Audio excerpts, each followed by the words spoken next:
Saudara, jelang sidang umum PBB kali ini sejumlah negara memberikan pengakuan terhadap Palestina sebagai negara berdaulat. Inggris, Kanada, Portugal, Belgia, Australia, dan terakhir Prancis secara resmi mengakui kedaulatan Palestina.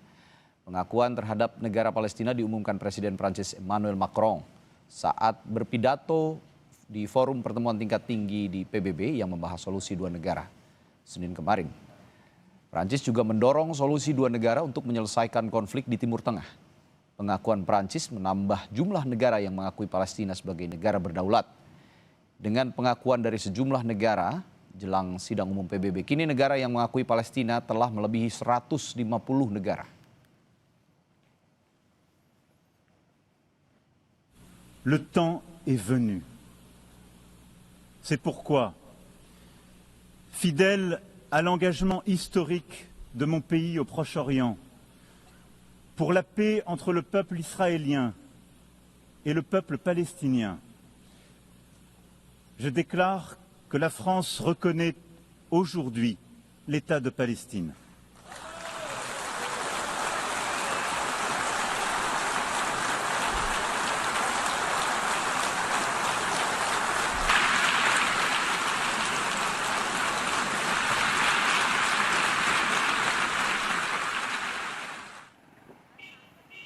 Organisasi kemanusiaan yang didukung PBB saat ini masih menghadapi kesulitan dalam memberikan layanan kesehatan maupun bantuan pangan pada warga Palestina karena pembatasan yang dilakukan Israel. Badan Bantuan PBB untuk Pengungsi UNRWA menyebut saat ini di Gaza terdapat 2 juta orang mengalami kemiskinan ekstrim.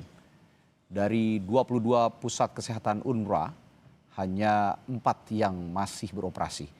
Para pekerja kemanusiaan juga banyak yang menjadi korban. Sedikitnya 500 pekerja kemanusiaan terbunuh dalam konflik ini.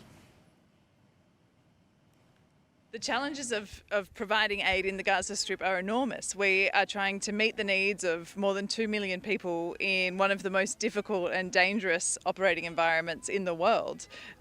And unfortunately, after all of this time, we're still trying to meet people's basic needs. I came here because my child is suffering from malnutrition. In the past, I used to get baby formula once every week or two. Now there's no milk and I come every day hoping to get some for my baby. Hingga kini Israel terus melancarkan serangan ke Gaza dan wilayah Palestina lainnya. Data otoritas kesehatan Gaza mengungkap hingga pekan kemarin jumlah korban tewas di Gaza telah mencapai angka lebih dari 65.000 jiwa. Sementara warga yang terluka hampir mencapai angka 167.000 orang. Kita akan pantau situasi terkini di Gaza, Palestina. Kita perbarui informasinya bersama relawan Mercy di Amman, Yordania, Marissa Noriti. Selamat malam, Mbak Marissa. Ya, selamat malam Mas Radi. Baik, sebelumnya saya juga ingin tanya dulu kondisi paling akhir di sana, Mbak Marissa, di Gaza tepatnya saat ini. Apakah menurut informasi yang Anda terima, apakah serangan Israel masih berlanjut di sana? Ya, saat ini bisa dibilang serangan Israel semakin intens, terutama di area Gaza City, semenjak semakin bertambahnya negara-negara yang recognize negara Palestina. Jadi ini banyak disimpulkan oleh beberapa orang di lapangan, pekerja kemanusiaan atau orang Gaza sendiri, bahwa ini semacam bentuk reaksi yang ditunjukkan oleh pihak Israel akan ketidaksukaannya terhadap pengakuan negara Palestina. Seperti itu. Dan bahkan di hari Minggu kemarin kami mendapatkan informasi di lapangan bahwa heavy bombardir kayak carpet bombing gitu di area Gaza City, tepatnya di sekitar rumah sakit Al-Rantisi, Tel El Hawa, itu bisa dibilang bomnya sangat banyak sekali dan sampai terdengar ke area Derbalah, which is jaraknya juga cukup jauh dari Gaza City. Dan saat ini kami juga mendapatkan informasi banyak fasilitas kesehatan di Gaza City sudah tidak berfungsi lagi seperti Al-Rantisi Hospital, A Hospital, dan juga rumah sakit Al-Quds tadi malam juga mendapatkan serangan dan salah satu internasional staff di sana meminta evakuasi dan hari ini mungkin kurang lebih beberapa menit yang lalu saya mendapatkan informasi bahwa tentara Israel telah memasuki area Gaza City yang berjarak tidak cukup jauh dari Sifa Hospital, tidak sampai 1 kilometer dari Sifa Hospital. Seperti itu, Mas Radi. Iya, ada dukungan dari berbagai negara malah tambah gencar begitu ya, menurut informasi yang Anda sampaikan tadi, serangan-serangan pasukan Israel IDF ke Gaza City. Tadi Anda juga sempat menyinggung bahwa fasilitas kesehatan sudah mulai lumpuh di Gaza City.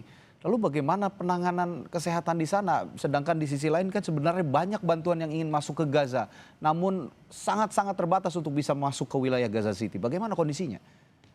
Ya, untuk saat ini rumah sakit yang masih lumayan berfungsi walaupun tidak secara penuh itu Sifa sampai saat ini masih berfungsi, Sifa Hospital, Al-Helo juga rumah sakit maternity, dan kemudian juga rumah sakit Al-Ahli. Akan tetapi semuanya itu bisa dibilang sudah bed occupancy-nya udah mencapai 300%, kekurangan tempat tidur, dan bahkan rumah sakit Jordanian Field Hospital saya mendapatkan informasi juga telah evakuasi dari area Tel Al Hawa Gaza City ke area Khan Yunis seperti itu. Dan untuk bantuan kemanusiaan yang di daerah Gaza City yang biasanya masuk melalui Zikim Border, hingga hari ini Zikim Border masih ditutup, jadi belum ada bantuan kemanusiaan yang bisa mencapai area Gaza City karena untuk mobilisasi bantuan kemanusiaan bahkan dari selatan ke area Gaza City pun itu sangat sulit sekarang karena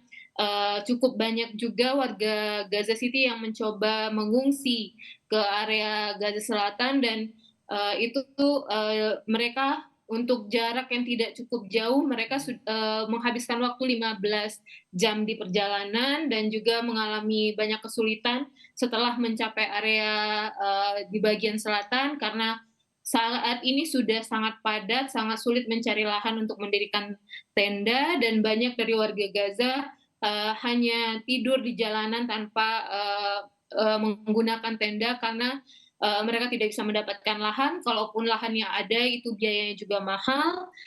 Jadi proses evakuasi ini merupakan penderitaan, sangat menambah penderitaan warga Gaza karena mengeluarkan banyak biaya tentu saja, mulai dari transportasi, biaya lahan, dan beli tenda yang harganya saat ini sudah mencapai lebih dari $1.500 untuk satu tenda kecil, satu tenda untuk keluarga kecil, seperti itu. Kondisi kepiluan demi kepiluan yang terus setiap hari kita dengar di Gaza City. Lalu bagaimana mereka bisa bertahan? Warga Gaza bisa bertahan di tengah segala keterbatasan ini, mulai dari fasilitas kesehatan, bantuan kemanusiaan yang tidak bisa juga masuk disalurkan ke Gaza City. Bagaimana mereka bisa bertahan, Mbak? Ya, mereka menjalani hidup dari hari ke hari dengan apa adanya, dengan segala kekurangan mereka masih tetap mencoba bertahan walaupun mungkin kelaparan, susah mendapatkan air, tidak ada tempat berlindung di siang hari atau malam hari, bahkan sebentar lagi Gaza akan memasuki musim dingin yang tentunya juga tidak mudah bagi warga Gaza jika mereka tidak berhasil mendapatkan tenda yang bisa melindungi mereka dari dinginnya suhu di Gaza, seperti itu. Tadi Anda memang sempat menyinggung, Mbak, bahwa setelah banjir dukungan dari negara-negara barat, terutama di PBB, serangan Israel terhadap Palestina ini tidak berhenti, bahkan semakin gencar. Tapi saya ingin kita berpikir atau punya harapan optimisme yang cukup tinggi juga terhadap langkah dari negara-negara ini mendukung kedaulatan Palestina. Ada nggak celah untuk membantu atau membuka lebih banyak distribusi bantuan ke Gaza dengan adanya momen dukungan negara-negara barat terhadap kedaulatan Palestina ini? Ya, baik, saya sendiri sebagai relawan yang bergerak di bidang kemanusiaan, tentunya juga sangat mengharapkan bahwa, pengakuan atas negara Palestina ini tidak hanya sebatas pengakuan saja, Ya, tetapi seharusnya, karena sebenarnya untuk solusi two state solution itu sudah dari 80 tahun yang lalu dan sampai saat ini, kita melihat belum ada mekanisme yang memastikan bahwa, perbuatan, Israel di Gaza bisa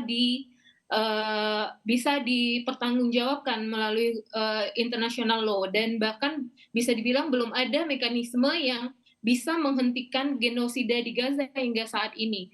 Dan pengakuan itu belum berdampak apapun terhadap penderitaan warga Gaza di ya, lapangan, masih hanya sebatas, statement saja. Jadi sangat diharapkan kepada organisasi internasional, negara-negara, di dunia, bahwa pengakuan two state solution ini harus dipastikan bahwa ini benar-benar, eee, berpihak pada, eee, dignity-nya warga Gaza, bukan hanya sekedar two state solution, tapi warga Gazanya sendiri tidak mendapatkan, haknya sebagaimana warga negara lainnya di dunia ini. ya. Saya yakin semua masyarakat Indonesia saat ini juga terus mendoakan, terus memberikan dukungan, support terhadap warga Gaza di sana. Semoga mereka bisa menemukan solusi terbaik untuk setidaknya bertahan hidup saja yang sekarang sangat-sangat langka, sangat-sangat sulit mereka temui. Dan kita juga sampaikan apresiasi kepada seluruh relawan yang juga terus berupaya untuk menembus Gaza City, menyampaikan bantuan, menyalurkan bantuan. Tetap waspada, tetap sehat untuk semua relawan. Kami apresiasi sangat-sangat tinggi untuk semua relawan termasuk Mbak Marissa Noriti yang sekarang berada di Aman. Kita doakan semua berjalan lancar dan bisa menyalurkan bantuan akhirnya yang bisa diterima oleh semua warga Gaza. Terima kasih sekali lagi Mbak Marissa Noriti telah bergabung di Sapa Indonesia Malam untuk berbagi informasinya di Gaza. Terima kasih. Assalamualaikum, selamat malam. Waalaikumsalam.